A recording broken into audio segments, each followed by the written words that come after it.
Flyers are keeping a lot of options open. So, ton of great RFAs out there. Obviously, a ton of great UFAs as well.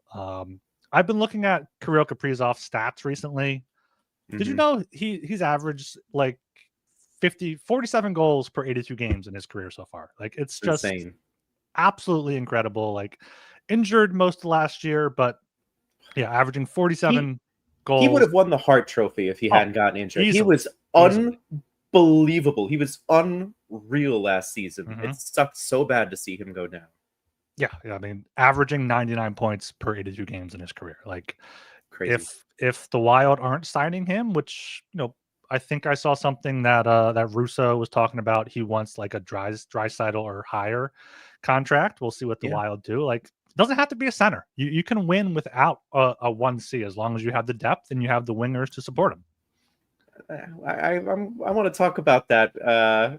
If we that's why I was asking about 2021-22, but we can come back to that. We can jump to that now, and then we can do the draft what if after.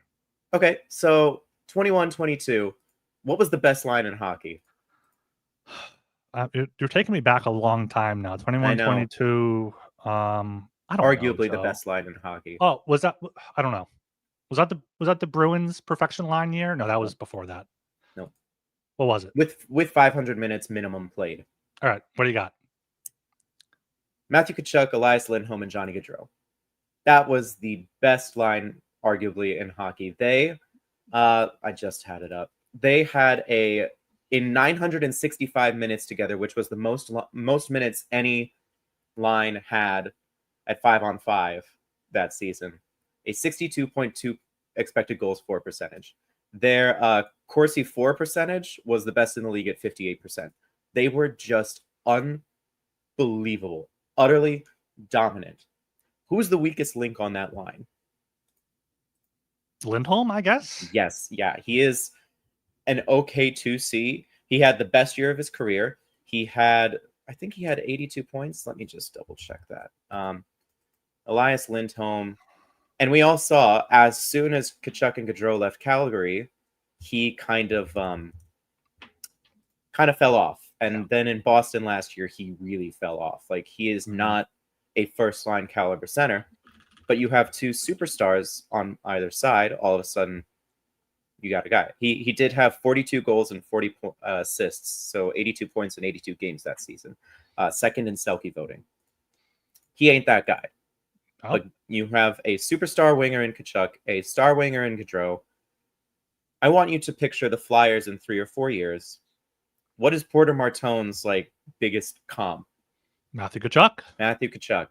Matvei Michkov, Johnny Gaudreau, very different players, but both of them are undersized, high-skill wingers. Mm-hmm. You don't need Nathan McKinnon or Connor McDavid to take on that kind of workload as your center. You just need someone who has the pace and the skill and the sense to keep up. And I can't believe I'm saying this, but what if it's Jack Nesbitt?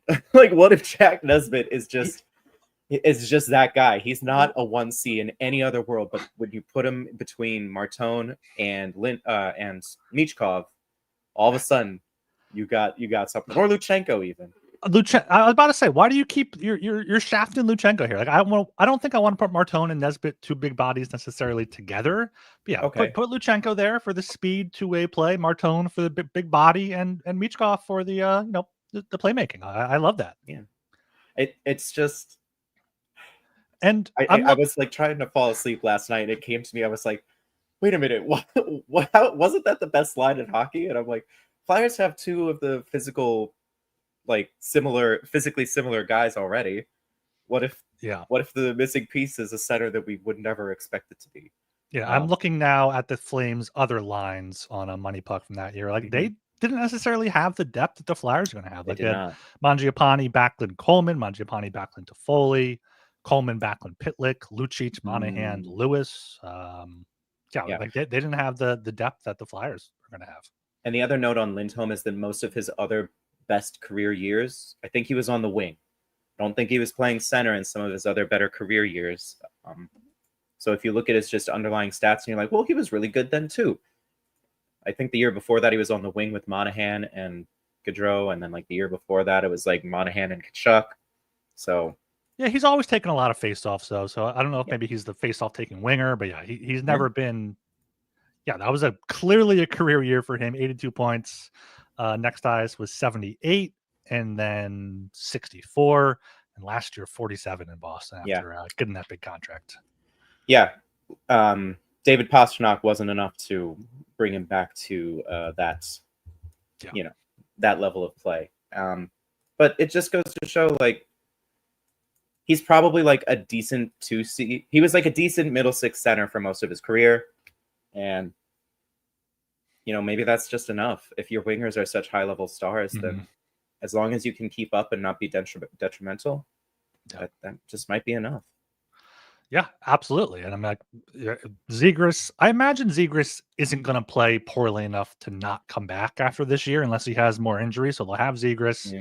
They'll have Couturier as long as his back and body holds up. They have Luchenko coming up. They have Nesbitt in a few years. They got Cates if he wants to go back to center. Like, they have the center depth. And I've been thinking about this recently. Like, the big knock on Zegras is his faceoffs. That's the one bad thing. And maybe his defensive play too.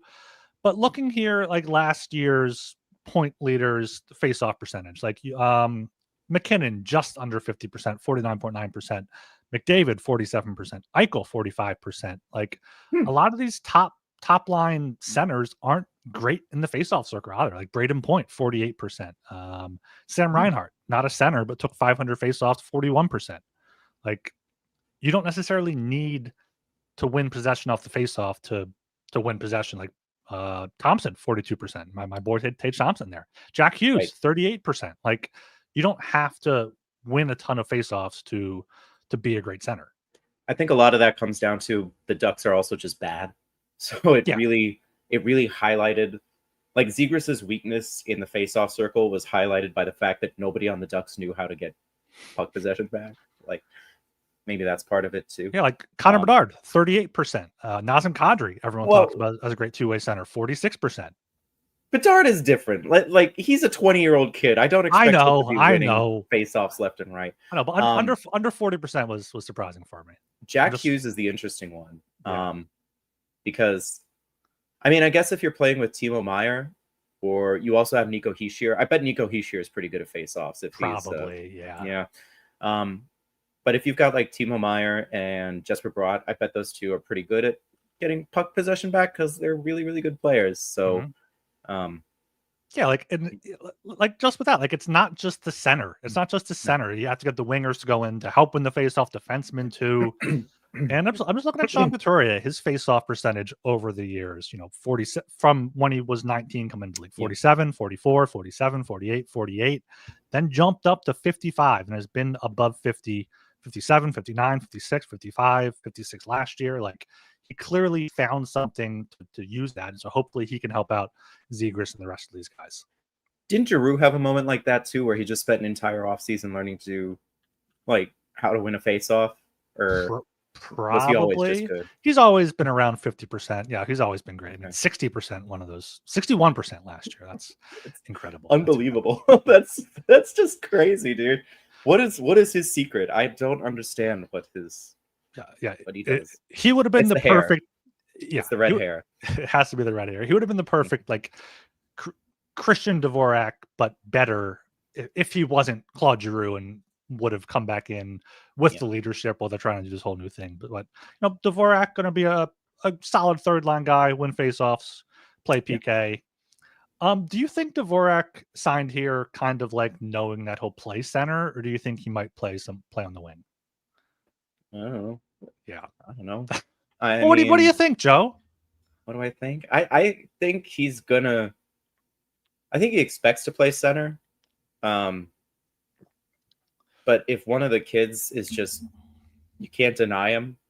Like if Carson Dorwart for some reason has just a crazy good camp and is like going to be the 4C, I guess you just move Dvorak over to wing. Like, I mean, I'm sure he knows the score, which is like, we brought you in to play center, but this is a developing team. And if one of the younger players develops and is better than you, or at least has proven that they deserve a shot and it would help their development, we might move you around. Although ultimately that's Tockett's decision, not Briere's. So Yeah. who knows what the message there is. Yeah, I think he trusts Tockett and Tockett trusts him, where he'll get he'll be one of the last guys to move to wing. I think Cates will move to wing before him. Potentially Zegras, but I do want to see Zegras at center for most of the year just to see if he can hack it there.